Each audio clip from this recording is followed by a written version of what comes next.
好，我是熊8天。这是一个哑铃闹钟。作为一个热爱健身的美少女，每天的锻炼是必不可少的。作为一个哑铃，它竟然有10千克。即便如此，我还可以只用一个手指把它提起来的，并且丝毫不觉得费劲。难道我是有什么洪荒之力吗？嘻嘻。但作为一个闹钟，你需要连做30个举起动作，才能把闹铃声关掉。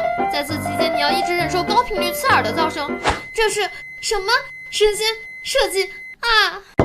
别练了，练出麒麟臂就不好看了。可是我还没有把它关掉啊！我已经连续做了起码60个举起了，可他还在响。难道连你一个闹钟也要欺负我吗？好气哦！你走吧，爸爸不要你了。我是熊8天，熊8天，熊8天，说3遍你们就不会忘了。还是好气哦！